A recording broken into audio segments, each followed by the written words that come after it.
Bueno, el compromiso, como dije el año pasado, de revalorizar la institución, una institución que está en una crisis de credibilidad profunda. Entonces, bueno, la idea es poner el foco ahí, destacar las funciones fundamentales que tiene un concejal, que es representar a los ciudadanos, que es legislar, y que en el sentido de lo que piden los vecinos, y que es controlar.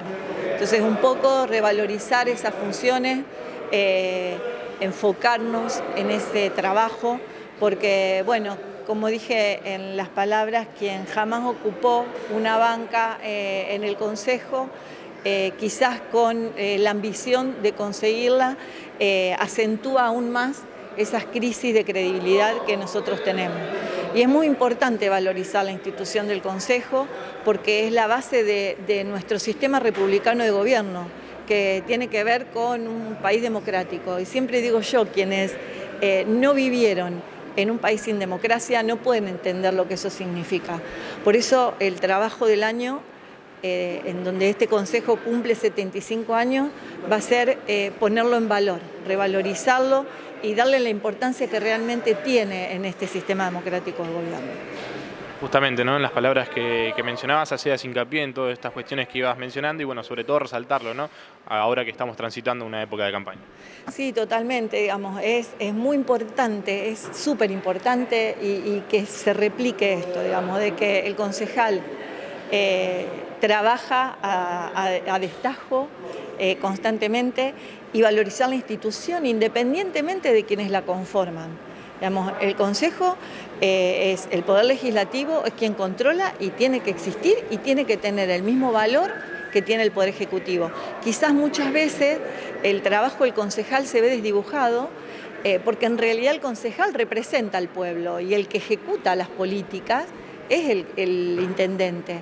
Entonces muchas veces se confunden los roles, pero el rol fundamental del concejal es legislar en función de lo que quieren los vecinos a los que representamos y controlar que el Poder Ejecutivo lleve adelante las políticas públicas que manifestó, digamos, de manera transparente y correcta.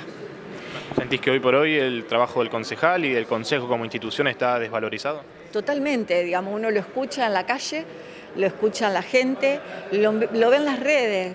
Digamos, a mí me sorprende cómo mucha gente que jamás pasó por el Consejo, que jamás vino o pidió una entrevista, puede hablar tan despectivamente de la institución. Y también preocupa en esta época donde la política es una política de odio, es una política para ofender, es una política para desvalorizar al otro, donde se insulta, se destrata. Yo creo que nosotros tenemos que pensar siempre en una política para sumar, para crecer, para colaborar, para quien no está de acuerdo con lo que pienso yo venga y me diga, mirá, no estoy de acuerdo, vamos por acá y pensemos si podemos ir por otro lado.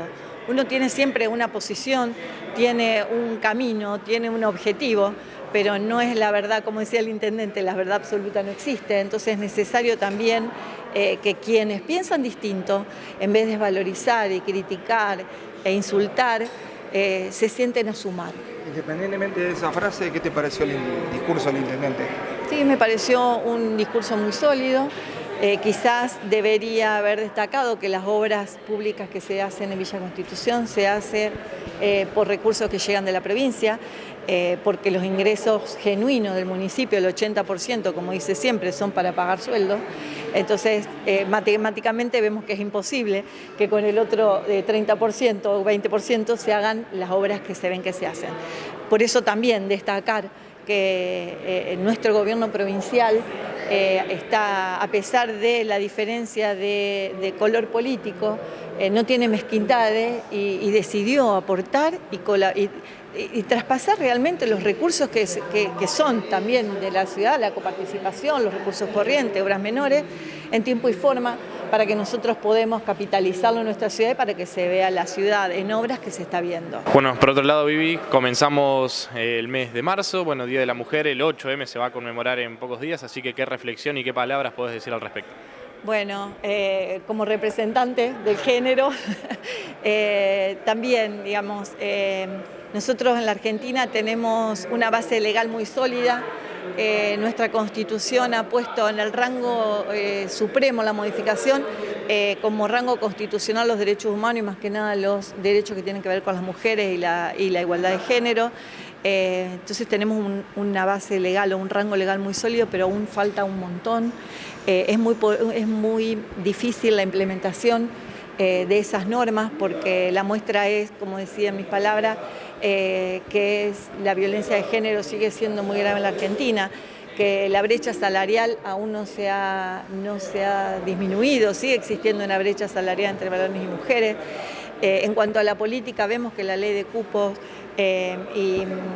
ha posicionado un poco a la mujer, pero sigue costándole a la mujer posicionarse en esos lugares de decisión y de liderazgo, y básicamente porque el trabajo no remunerado, esa tarea doméstica, esa tarea que hacen nuestras mujeres en los comedores, en los merenderos, en las instituciones, es fundamentalmente un trabajo que hacen las mujeres. Y eso las pone a veces en esa desigualdad en cuanto a las oportunidades laborales y en su desarrollo profesional. Entonces, bueno, seguir trabajando. Yo, digamos, trabajo en la lucha por la igualdad de género, creo que desde tengo uso de razón. Así que pasé por todos los periodos, pasé de épocas donde, bueno, se implementó acá o se creó el Consejo Municipal de la Mujer y empezamos a hablar recién en el año, creo que fue 98, 99, de la violencia de género. Todavía no existía ni estaba instalado totalmente. Entonces, en ese trabajo he sido testigo de los grandes avances, pero siempre también somos testigos de que falta mucho por hacer.